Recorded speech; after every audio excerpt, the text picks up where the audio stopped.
¿Qué pasaría si los mayores arquitectos del cine se convirtieran en sus propios guardianes, cerrando escenas, quemando rollos y reescribiendo la historia con una sola firma?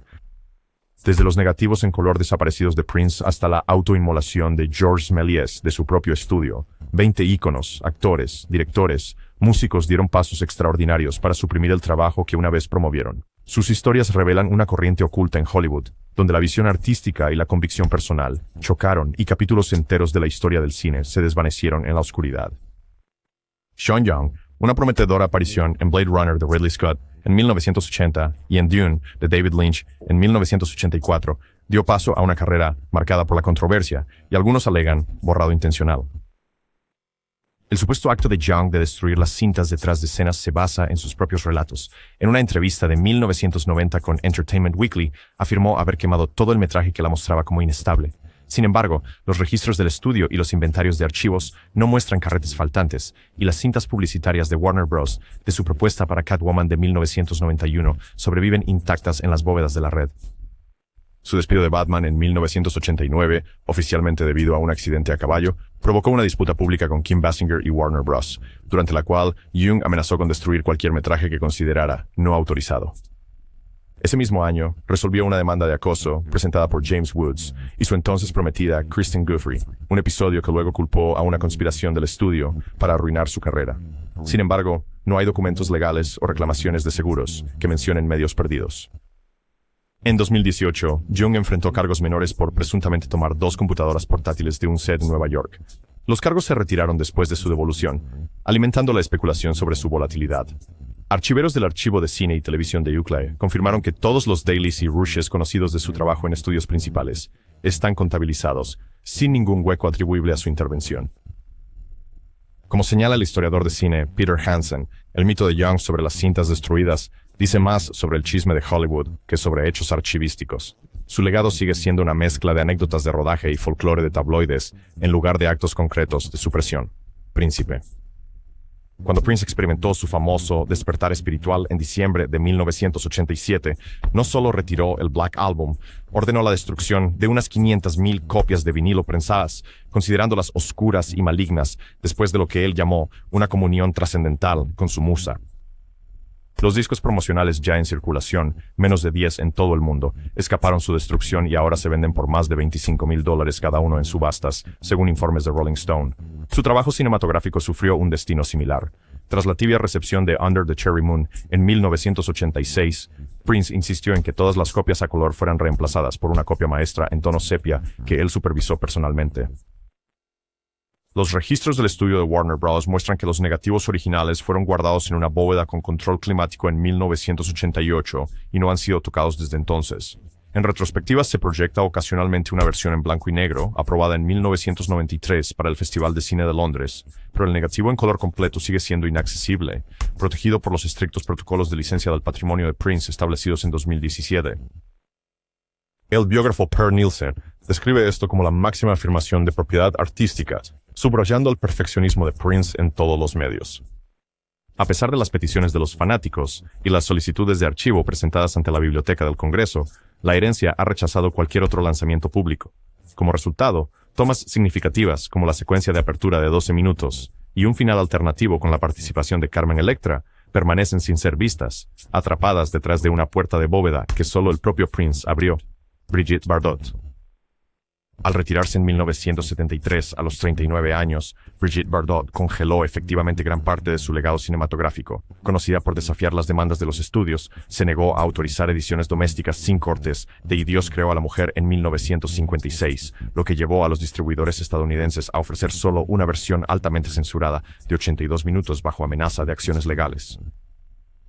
Documentos judiciales franceses revelan que el padre de Bardot, Louis, demandó la eliminación de imágenes promocionales indecentes de Manina, la chica en bikini, en 1952, aunque la orden judicial fue revocada por motivos de la primera enmienda en 1954. El activismo de Bardot por los derechos de los animales endureció aún más el control.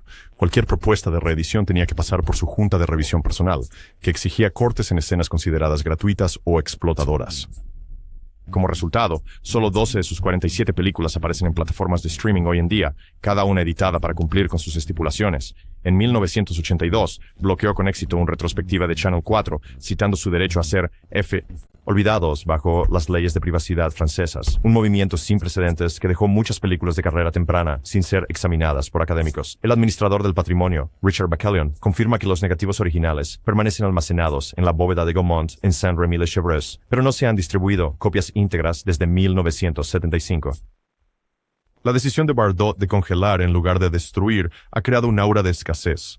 Los cinéfilos viajan a retrospectivas privadas en París y Roma para vislumbrar copias restauradas en 35 milímetros, mientras que el público en general debe conformarse con ediciones digitales truncadas. Grace Jones. En 1982, Grace Jones capturó su electrizante presencia en el escenario para One Man Show, una película de concierto filmada en Betacam SP, que Jones luego consideró demasiado cruda para la posteridad y no la lanzó en VHS o DVD. La cinta maestra original de 90 minutos permanece encerrada en una bóveda en París, accesible solo para el manager de toda la vida de Jones, Jean-Paul Goud. Los intentos de Polygram en 1995 e Island Records en 2005 de remasterizar las imágenes fueron rechazados, ya que Jones insistió en supervisar cualquier transferencia digital. Su documental de 2017, Bloodlight and Bamey, dirigido por Sophie Fiennes, ilustra la magnitud de su control. No hay clips de archivo anteriores a 1980, obligando a la película a depender completamente de metraje contemporáneo, filmado en Jamaica y Londres. El contrato de Jones estipulaba que cualquier uso de material anterior a 1980 requería su consentimiento por escrito, una cláusula que sigue en vigor. Las antologías de videos musicales a menudo excluyen su trabajo temprano para Island Records, incluyendo el innovador clip de Warm Leatherette de 1980, que sobrevive solo en cintas de coleccionistas de VHS.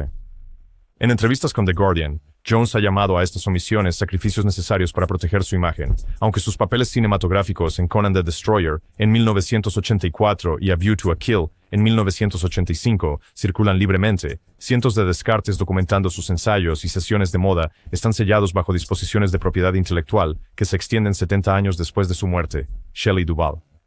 La interpretación de Shelley Duvall como Wendy Torrance en El Resplandor de Stanley Kubrick en 1980 fue tan intensa que ella luego describió el rodaje como angustiante, lo que la llevó a evitar casi toda la publicidad relacionada. Warner Bros. Compiló un documental de 33 minutos sobre la realización de El Resplandor, filmado por la hija de Kubrick, Vivian. El estudio retuvo las tomas completas hasta el año 2002, cuando un lanzamiento limitado en DVD incluyó solo 6 minutos de escenas eliminadas. Duvall se negó a participar en el comentario del DVD, insistiendo en que revivir esos recuerdos no beneficiaba a nadie en su entrevista para Los Angeles Times en 2003. Detrás de las cámaras, Kubrick había filmado más de 100 horas de material de ensayo en película de 16 milímetros. Según el archivista Michael Lasky, estos rollos fueron destruidos a mediados de la década de 1880 durante una reorganización de la bóveda del estudio, supuestamente bajo la dirección de Kubrick para mantener el aura de misterio de la película. El agente de Duvall confirmó en 2015 que bloqueó cualquier solicitud para esos diarios, incluso de reconocidos cineastas de documentales. Como resultado, los investigadores dependen de las películas caseras en Super 8 personal de Vivian Kubrick, ahora alojadas en el British Film Institute, para estudiar el proceso de actuación de Duvall. La retirada de Duvall convirtió el silencio en una forma de supresión. Al rechazar entrevistas, comentarios o acceso a archivos, aseguró que solo el corte teatral y ciertos extras de DVD definieran su legado en El Resplandor. Los fanáticos continúan solicitando a Warner Bros. Que publique los descartes completos, pero el veto explícito de Duvall sigue siendo absoluto. Dave Chappelle. Cuando Dave Chappelle se alejó de Chappelle's Show en junio del año 2005, no simplemente renunció. Enterró efectivamente un tesoro de material no emitido. Después de 2 temporadas emblemáticas que mezclaron comedia de sketches con agudo comentario social, Chappelle se negó a regresar para una tercera, renunciando a un contrato de $50 millones y dejando a Comedy Central con docenas de sketches y tomas descartadas guardadas en sus bóvedas. En julio de 2006, la cadena lanzó solo 3 entregas no emitidas como The Lost Episodes, una compilación de 75 minutos que Chappelle ni avaló ni supervisó. Estos fragmentos insinúan una temporada completa que permanece oculta, accesible solo para archivistas bajo estrictos acuerdos de confidencialidad. El control de Chappelle sobre su legado se extendió hasta la era del streaming. En noviembre de 2020, contactó personalmente a Netflix al descubrir que Chappelle's Show se había unido silenciosamente al catálogo de la plataforma. En cuestión de horas, la serie fue retirada a pesar de haberse transmitido por menos de un mes. Más tarde aseguró la eliminación del programa de HBO Max para finales de año, citando tarifas de licencia no pagadas y desacuerdos creativos. Estas eliminaciones de alto perfil subrayan su insistencia sobre la soberanía tanto financiera como artística, incluso a costa del acceso público. Hoy, el material suprimido de Chappelle está en un limbo digital. El archivo de Comedy Central registra docenas de carretes desenterrados, pero ninguno ha salido a la luz en una forma aprobada por el director. Como observa la historiadora cultural Maya Jenkins, Chappelle ha convertido la ausencia en su propia declaración. Cada retirada reafirma su autoría sobre lo que el público puede o no puede ver. Los sketches que permanecen tientan a los fans con lo que podría haber sido, mientras que la mayoría de su trabajo de los primeros años 2000 sigue siendo un misterio guardado en una bóveda. Greta Garbo. Cuando Greta Garbo se alejó de MGM en marzo de 1941, no simplemente se retiró, selló toda su filmografía detrás de un velo de silencio. Aunque Metro-Goldwyn-Mayer retuvo copias de sus 28 películas, Garbo se negó a autorizar nuevas reposiciones teatrales, emisiones de televisión o lanzamientos en video casero, insistiendo en que su imagen en pantalla permaneciera congelada en el tiempo. Como la estrella mejor pagada del estudio a finales de la década de 1920, su abrupta salida a los 35 años sorprendió a Hollywood y su estipulación contra una mayor distribución relegó efectivamente clásicos como La Reina Cristina en 1933 y Ana Karenina en 1935 a circuitos de revivals limitados. Décadas después, el misticismo de Garbo solo se profundizó con la aparición de la tecnología de video doméstico. Cuando los casetes de VHS proliferaron en la década de 1980, su patrimonio se negó a licenciar cualquier título, impidiendo incluso que las copias en blanco y negro llegaran a las estanterías de alquiler de videos. Un puñado de salas de repertorio en Londres y París aseguraron raras copias de 35 milímetros para retrospectivas, pero la mayoría de los admiradores se encontraron solo con versiones truncadas o muy editadas. La negativa de Garbo a conceder entrevistas o comentarios fortaleció aún más su aura. Concedió una única entrevista televisada en 1936 y nunca volvió a hablar en público. Al llegar el cambio de milenio, las plataformas de streaming expresaron interés en un catálogo de Garbo, pero los estrictos términos de licencia de S&T redactados en la década de 1950 permanecieron intactos. Incluso los estudiosos del cine deben solicitar a la bóveda de Gaumont en París para verlas, a menudo limitadas a ventanas de 2 semanas y proyecciones supervisadas. Al preservar solo las versiones teatrales que ella aprobó, Garbo aseguró que su leyenda, más que sus películas reales, se convirtiera en el legado perdurable de la esfinge sueca. Lois Weber.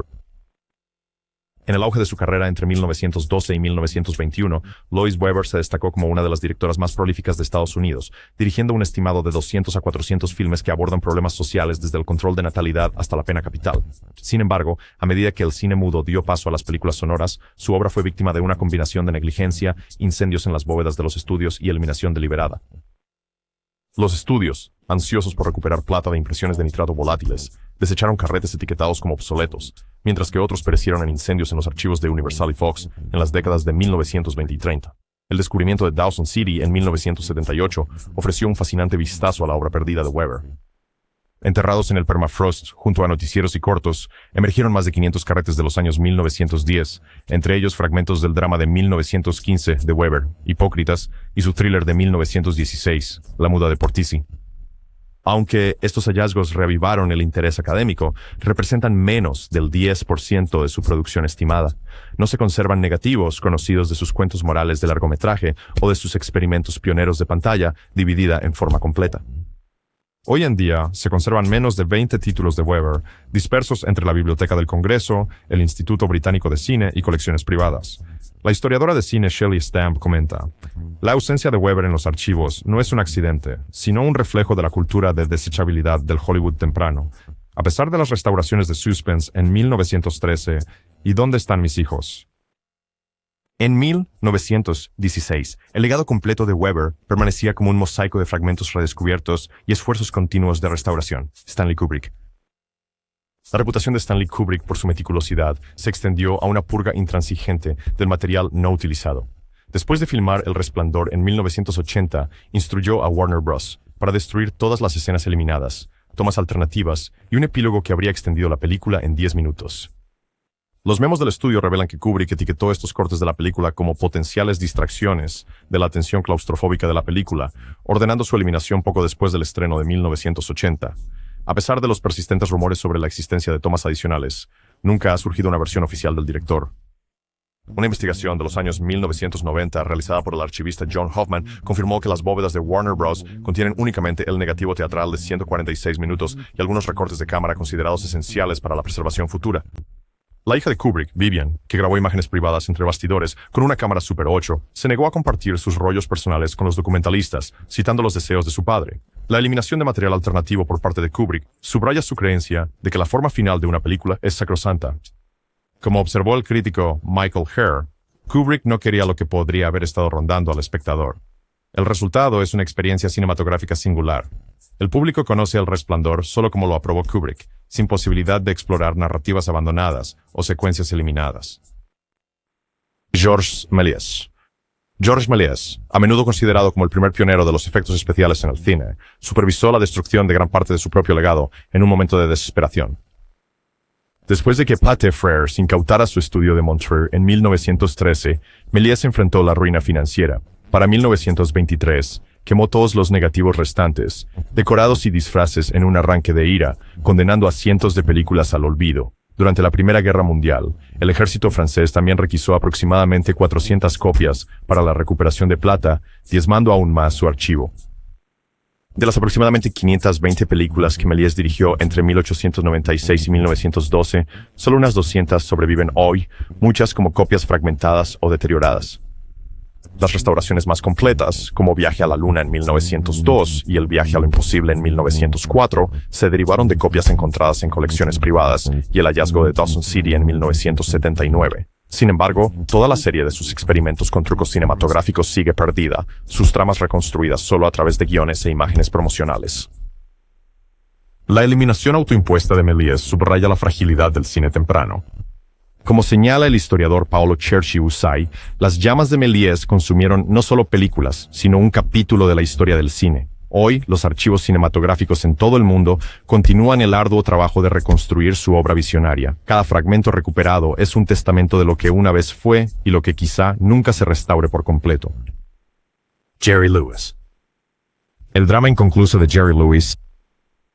La película The Day the Clown Cried se considera el filme perdido más infame de Hollywood. Rodada entre marzo y junio de 1972 en los Europa Studios de Estocolmo, con un presupuesto de $1.600.000, la coproducción sueco-francesa contó con un elenco de 50 personas, incluido Pierre T., David Steinberg y, sin acreditar, John Carradine. Lewis dirigió, coescribió y protagonizó como Helmut Dork, un payaso que lleva a niños judíos a cámaras de gas, una premisa tan controvertida que Lewis se alarmó al ver el primer montaje. Aproximadamente 96 minutos fueron ensamblados a partir de más de 120 minutos de metraje bruto, pero Lewis se negó a autorizar el montaje final, calificando la película de un desastre y una vergüenza. Según se informa, demandó a los miembros del equipo que intentaron proyectar las tomas diarias, y todas las copias de trabajo conocidas, menos de 10, fueron encerradas en su bóveda personal, inaccesibles para estudios o programadores de festivales. Cuando Lewis dejó su archivo a su fundación en 2017, los materiales quedaron sellados, sujetos a estrictos acuerdos de confidencialidad que prohíben proyecciones públicas. El interés resurgió a principios de 2024, cuando la Biblioteca del Congreso concedió a ciertos académicos acceso para ver una copia de trabajo de 35 milímetros bajo supervisión. Todavía no se ha autorizado ninguna exhibición pública. Un documental de 2024, De la oscuridad a la luz, entrevistó a Mel Brooks, Martin Scorsese y al equipo sobreviviente, pero se basó únicamente en fotos promocionales y descripciones de segunda mano, subrayando la continua invisibilidad de la película. Coleccionistas y archivistas examinan guiones, fotografías de producción y notas escritas a mano por Lewis con la esperanza de reconstruir escenas faltantes. Persiste el rumor de un negativo completo escondido en una bóveda suiza, pero no ha surgido evidencia creíble. Como observa la historiadora Claudia Reed, el día que el payaso lloró existe más como leyenda que como cine. Una historia de fantasmas de una película que se atrevió a pisar territorio prohibido. El destino de la película permanece ligado a la propia ambivalencia de Lewis, encerrada lejos de la historia y destinada a rondar archivos en lugar de pantallas.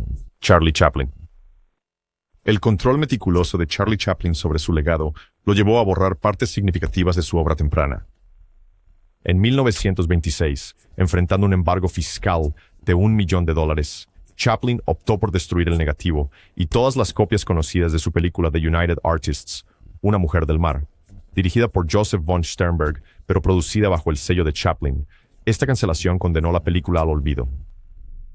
Durante sus años con Mutual Film, entre 1916 y 1917, Chaplin ordenó de manera similar la destrucción de tomas descartadas y alternativas consideradas inadecuadas para audiencias familiares, temiendo que pudieran dañar su personaje del vagabundo.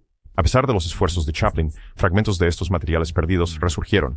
Durante la década de 1980, cuando los historiadores de cine Kevin Brownlow y David Gill descubrieron negativos descartados y tomas falsas en una unidad de almacenamiento en Santa Mónica, lo que llevó al documental de 1983, Unknown Chaplin. Aún así, el metraje recuperado representa solo una fracción de lo que se perdió. Los archivistas estiman que menos del 2% de los rollos no usados de Chaplin sobreviven, preservados gracias a coleccionistas privados como Raymond Rohauer y descubrimientos fortuitos en archivos internacionales. Las memorias de Chaplin de 1964 omiten cualquier mención de The Circus en 1928, reflejando su tendencia a curar su propia narrativa. Las imágenes detrás de cámaras de esa producción fueron posteriormente destruidas en un incendio en el estudio y purgas subsiguientes de la bóveda. Hoy en día, el patrimonio de Chaplin restringe el acceso a sus archivos privados, requiriendo que los investigadores vean los descartes sobrevivientes bajo estricta supervisión y prohibiendo la difusión pública de materiales no vistos. El estudioso del cine David Robinson señala que el doble papel de Chaplin como autor y guardián creó un silencio curado, donde solo los cortes finales aprobados definen su legado. Los fragmentos que quedan, gags, tomas de ensayo y storyboards truncados ofrecen atisbos tentadores del proceso creativo de Chaplin. Sin embargo, la gran mayoría de sus primeros experimentos yace enterrada, un testimonio tanto de su genio como de su obsesión por controlar su imagen. Howard Hughes. El perfeccionismo de Howard Hughes impulsó tanto la legendaria notoriedad de The Outlaw como su prolongada supresión. Después de asumir las funciones de director de Howard Hawks en 1941, Hughes completó un corte de 123 minutos con la audaz actuación de Jane Russell. Cuando la administración del código de producción se negó a certificarlo debido a su provocativo marketing, Hughes ordenó la retirada y reedición de todas las copias existentes. Posteriormente, entregó una versión de 117 minutos en 1947 y un corte en blanco y negro en 1950, cada vez almacenando el negativo sin alterar en una bóveda privada en el Beverly Hills Hotel, inaccesible incluso para los ejecutivos del estudio. Las exigencias de la PCA y la indecisión de Hughes llevaron a múltiples retrasos en los lanzamientos. The Outlaw se estrenó por primera vez en exhibiciones limitadas en Texas en 1943, se expandió a 312 cines en 1946 y luego tuvo un lanzamiento amplio final en 1950. Sin embargo, ninguna de estas proyecciones restauró la versión original. Los registros del estudio indican que el negativo de 123 minutos fue físicamente cortado, con secciones recortadas, descartadas o reutilizadas para la recuperación de plata, una práctica común para los elementos de película de nitrato considerados obsoletos. No fue hasta 2009 que una versión completa sin censura de 117 minutos fue reconstruida a partir de copias sobrevivientes para video doméstico. Aunque los puristas señalan que todavía no alcanza la visión inicial de Hughes, el historiador de cine David Frazier argumenta que la supresión de The Outlaw ejemplifica la compulsión de Hughes por el control, donde la ambición artística chocó con la censura y el pragmatismo corporativo. Hoy en día, los cinéfilos buscan copias de coleccionista de 16 milímetros y memorandos del estudio para reconstruir la evolución de la película, pero la versión original de director de 123 minutos de Hughes sigue siendo uno de los artefactos más evasivos de Hollywood. Orson Welles. El enfrentamiento de Orson Welles con RKO por The Magnificent Ambersons ejemplifica el poder de la autoridad del estudio para remodelar y borrar la visión de un director. Tras el triunfo de Ciudadano Kane en mayo de 1941, Welles filmó un montaje de 131 minutos de Ambersons que profundizaba en la novela de Booth Tarkington. Las malas proyecciones de prueba llevaron a RKO a recortarla a 88 minutos en enero de 1942, añadiendo un final feliz exigido por el estudio sin el consentimiento de Welles. Welles estaba en Brasil filmando Journey into Fear cuando se enteró de las drásticas ediciones, y sus notas detalladas sobre la restauración fueron ignoradas, ya que el estudio destruyó los rollos eliminados poco después. Durante décadas, los cinéfilos buscaron el metraje perdido. En 1991, el historiador del cine Richard Wilson descubrió 25 minutos de descartes y escenas alternativas en una bóveda de RKO, lo que permitió una reconstrucción parcial que restauró las motivaciones de los personajes y la profundidad narrativa perdida en el montaje teatral. Sin embargo, este esfuerzo recuperó solo fragmentos. Escenas clave como la confrontación de George Amberson Minifer con Eugene Morgan y la secuencia extendida de la enfermedad de Isabel Amberson siguen ausentes. El propio Welles nunca recuperó el control de la película, Retrospectivas posteriores se basan en la versión truncada de 88 minutos, preservando las alteraciones de RKO como el corte canónico de facto. Como observa el académico James Nairmore, Ambersons perdura como un palimpsesto de la ambición de Wells y los imperativos comerciales de Hollywood. El metraje perdido de la película simboliza tanto la fragilidad del arte cinematográfico como la búsqueda perdurable. Story During Breeze.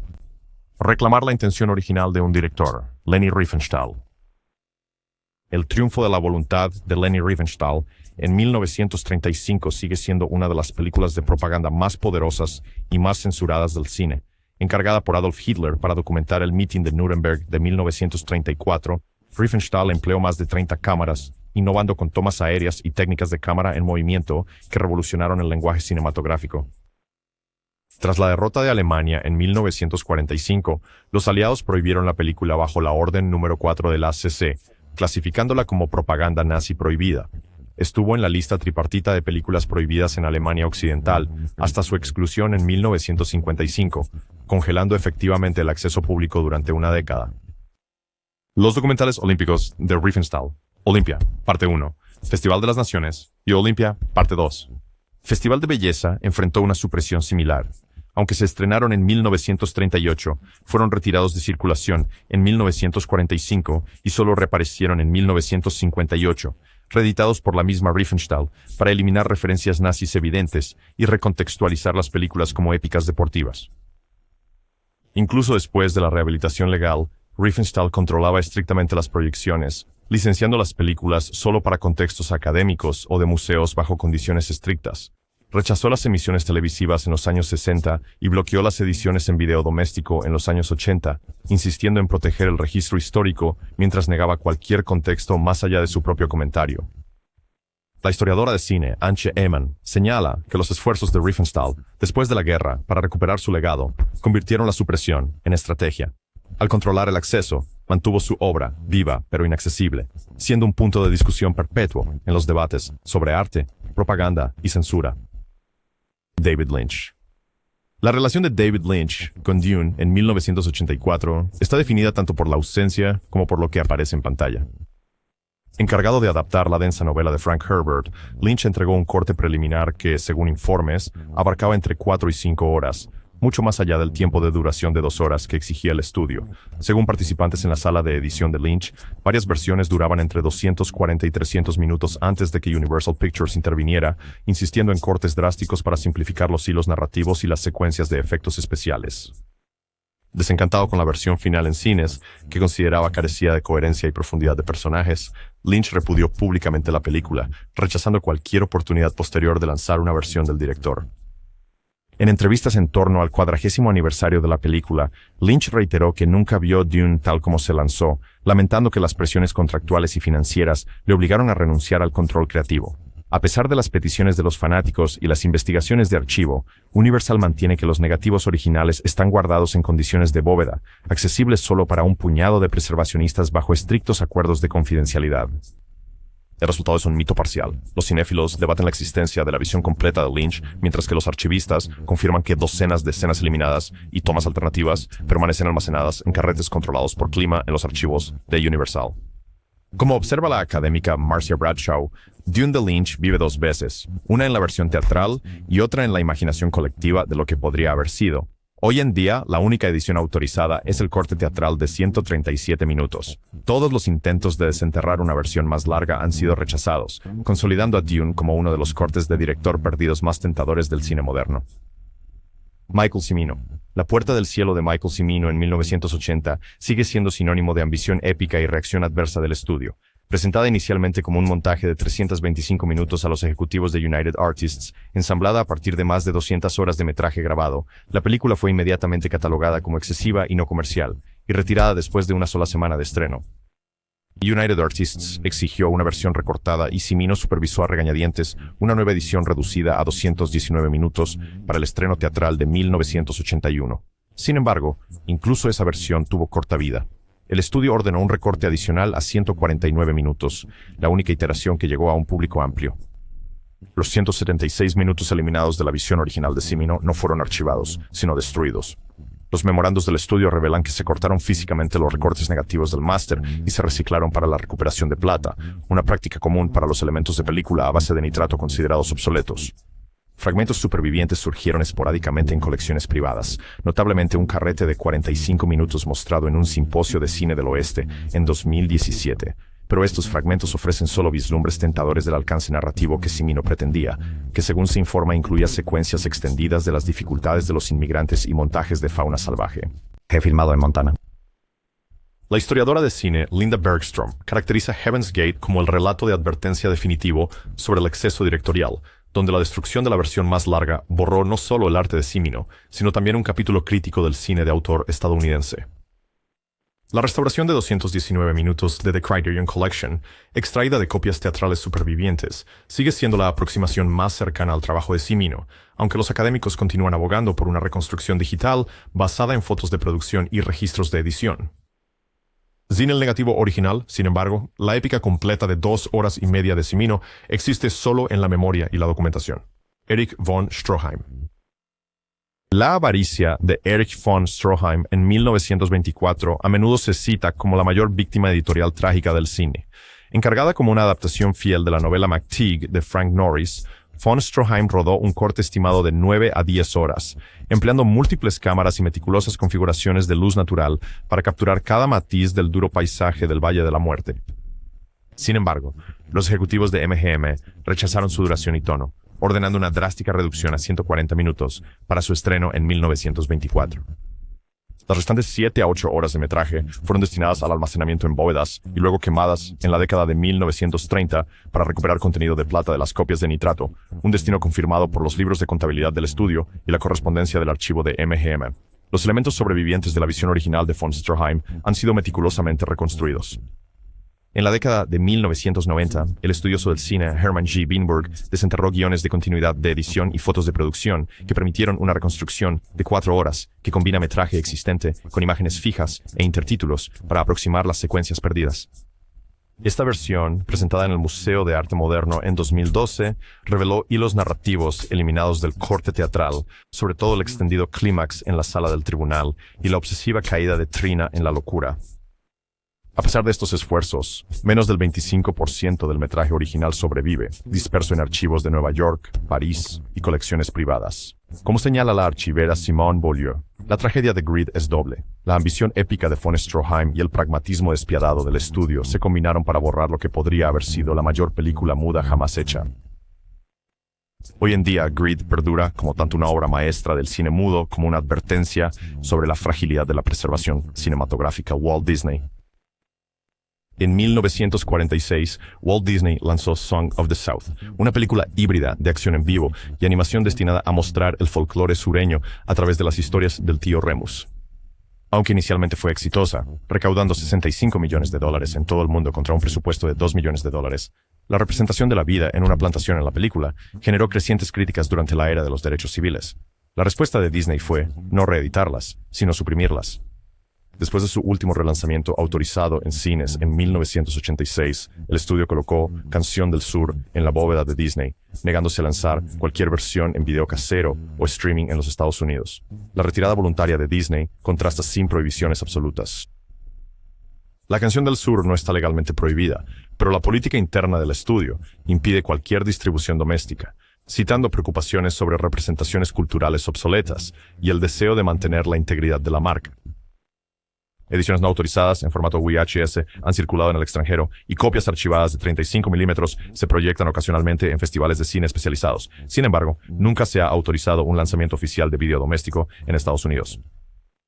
La académica de cine Carla Hayes argumenta que el enfoque de Disney refleja una estrategia corporativa más amplia. En lugar de participar en un debate público sobre el contexto histórico, el estudio optó por el silencio y la escasez, borrando efectivamente la película de su propio legado. La Canción del Sur existe así en un espacio liminal, recordada en la tradición de Disney, pero en gran medida inaccesible para el público contemporáneo, sus secuencias animadas sobreviviendo solo a través de obras derivadas y atracciones de los parques temáticos de Disney. Alfred Hitchcock.